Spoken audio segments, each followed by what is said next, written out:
Hi friends, today in this video we shall be learning how to create an automation and integrately if you have 2-3 conditions. Okay, when you have various conditions for input and accordingly different output channels. So in this case, if you'll see, I have created a flow such that when a contact is created in company hub, if my hotness is very hot, then I will create a spreadsheet row in this worksheet. Okay, and I've mapped my fields.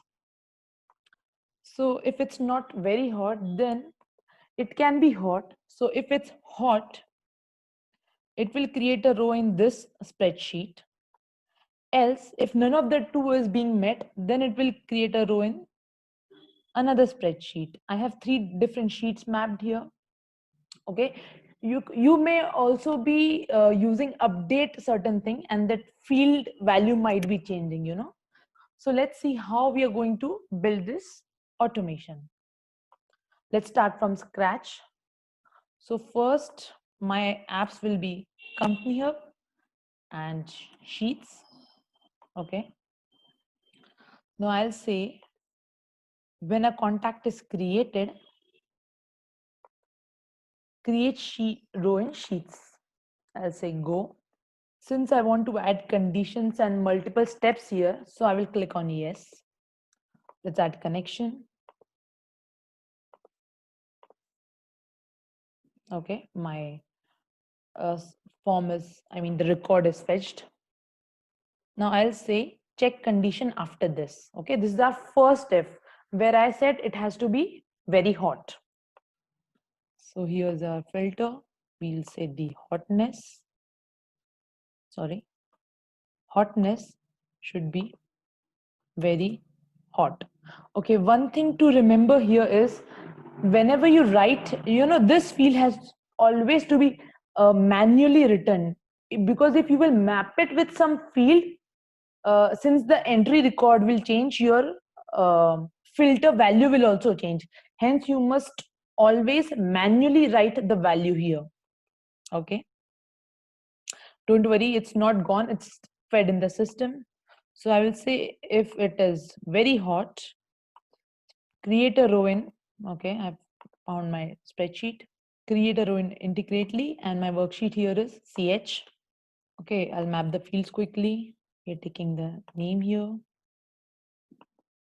Okay, ID is going to be the contact ID, email is going to be the email, company name is going to be here.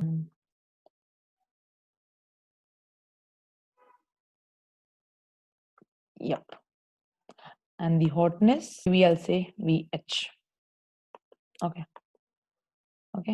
now I say if it's not very hot, maybe it is also hot, I can also consider hot.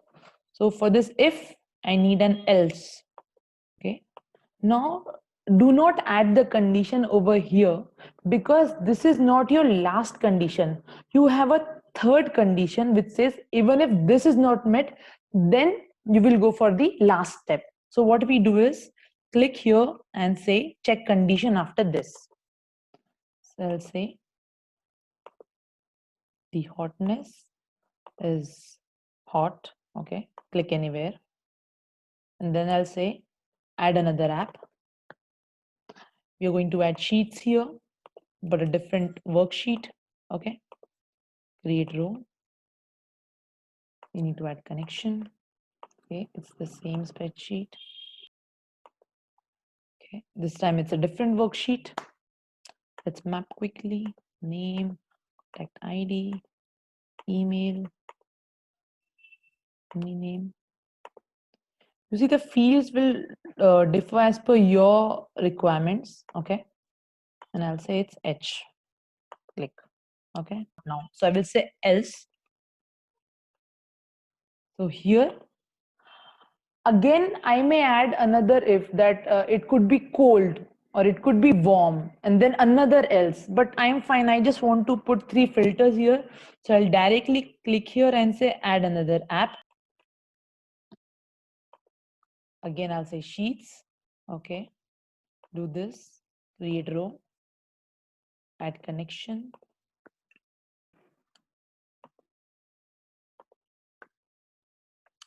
You must have noticed by far that now we do not give you these spreadsheet IDs, but the spreadsheet name itself. Let's quickly map this. ID is here. Email is here. Company name is here. Okay. And I'll say, let's keep it unknown. Okay. Now let's test and go live. As you can see, it disappeared in our automation builder, but you can clearly see that it has been defined here in my filter. Since my first if was not met, it did not go to those sheets. It came to my else. Now it's checking my second, which said hot. Again, it did not pass through that if, so it goes to the next if else. And since it falls in the third category where the hotness is neither very hot nor hot, it has come to the third one. Let's test and go live. Let's check our sheets. It's supposed to be CH2. CH2. And here you can see the details are here. So that's how you're going to create a layer of if and else, as many if and else's you want, one inside the other. Okay. I hope this video was helpful for you all. Thank you so much.